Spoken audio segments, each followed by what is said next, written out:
65% of consumers expect AI to speed up financial transactions, up from 46% last year. Learn how Financial Services Cloud can help organizations deliver on these expectations.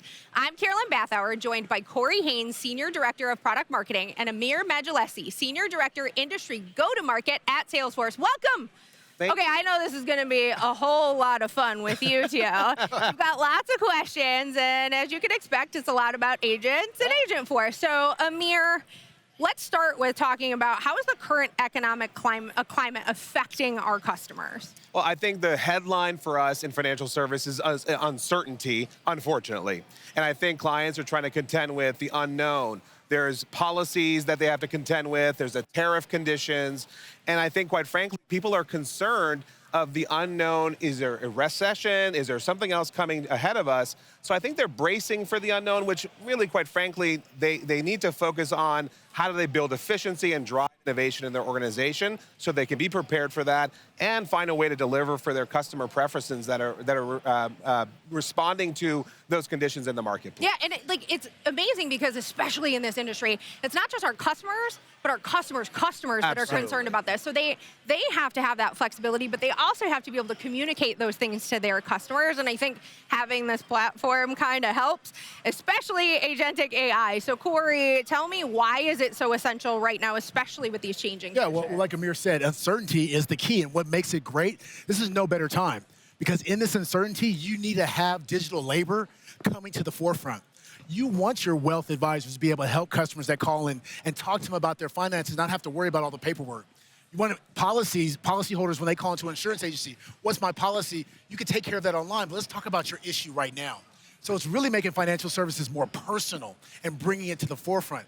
You think about the apps, the data, and the AI, that's great tech, but it's really making humanity shine through at this moment. AI is not replacing jobs, it's making them more meaningful.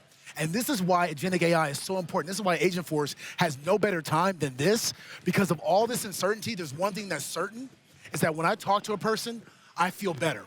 I feel like they can handle my problem. And let the tedious work be taken care of by agents who need to do that work. It's tedious, it's compliant, but let someone else do that. And let me be a banker, let me be a wealth manager, and let me be an agent that cares about my customer. Yeah, because this is a business of relationships. Absolutely. And so, right, you really want to make sure you're having that personal contact, but how do you free up time for your advisors to have those deep conversations and that tedious work gets taken care of? So there are specific AI innovations related to financial services that Salesforce has addressed customer challenges with. Tell us about some of those. Yeah. So there's three that are top of mind that I think were phenomenal and got announced today that are pretty great.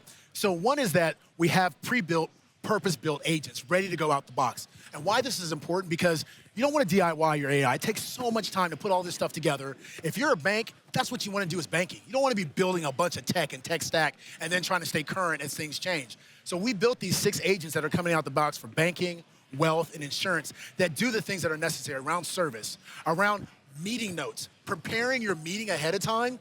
Not only that, when you have the meeting, preparing after, what's the plan next? So that's what a customer cares about. We had a great conversation, but what's my plan? What exposures are you going to give me? We also have a portfolio management to look into the portfolio and say, what stocks should I pick out that are best for this customer? But I'm not going to recommend it until that advisor gives the last word. So those guardrails are in place.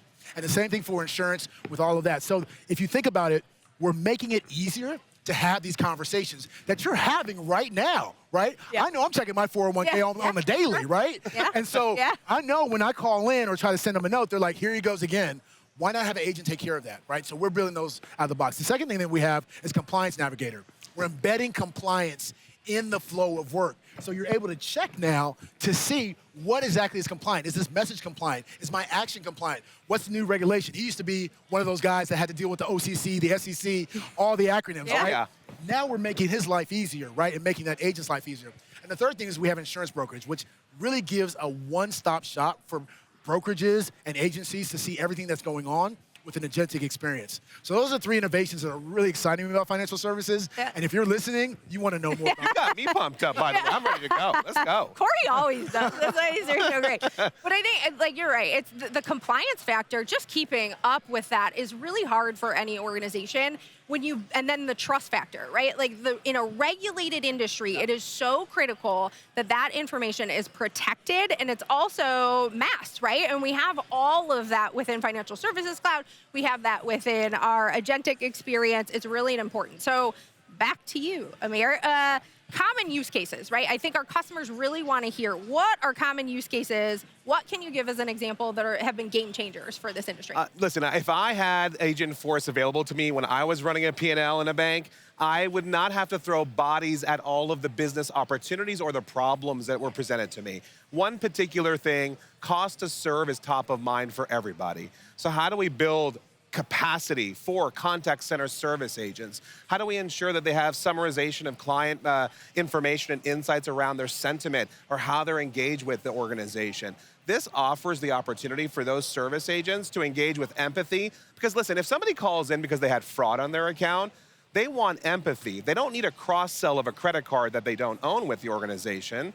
And Agentforce frees up the capacity to focus on things that people love doing, which is deepening relationships with clients. They want to have that genuine and authentic opportunity to help people in their financial lives. So contact center service agents, incredible opportunity. The other opportunity that I find most common is get rid of the low-value tasks.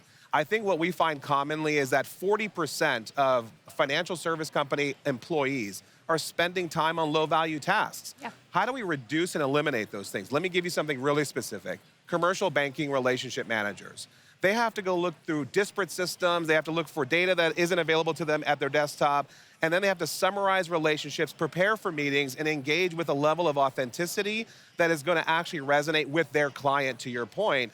For us, Agentforce actually helps aggregate that information, helps them plan for the discussion, and engage with the client in a really intelligent way. So those are a couple of common use cases that are really making an impact. That's great, and their responsibility is vast, right? They have a real strong connection to customers. That builds loyalty, that builds trust, amazing. So Corey, we've got about 30 seconds left. Sure. So if customers are nervous about adopting AI, what would you tell them? What's the first step that they need to take? Well, the first thing I would say, what you should be nervous is that your competition is getting into AI. Yeah. So understand that. The second thing I would say is, like Amir said, start with a small project that delivers big value. Service is a great example. Yeah. Salmon's Financial did this. They had calls coming in. 30% of the calls were coming in about simple stuff. Cost $10 a call. They said, let's get Agentforce Voice to take those calls, take them offline. They saw an 80% reduction in cost. But here's the innovation. 20% more cases were solved through the agent than a person. Wow. Innovation. Second step is think about, how do I start to augment that experience, right? So what can I add to the employee to assist with that? And then the third thing is transformation. That's when you start to see the value of saying, I did a little bit of employee augmentation by giving them the knowledge, taking some calls away, but how can I transform my business? New business models will start to uncover when you start using autonomous resources. So I just think this is the perfect time to start diving in. As they say, get in the gym now, start working out, using AI, and you'll start to see the results pay off and the outcomes come out. Absolutely. Corey, Amir, thank you so much. It's always a pleasure having you two. Thank you. Thank you, Carol. To learn more about Agentforce for Financial Services, scan the QR code on the screen or go to sfdc.co/fins-AI. Thank you for watching.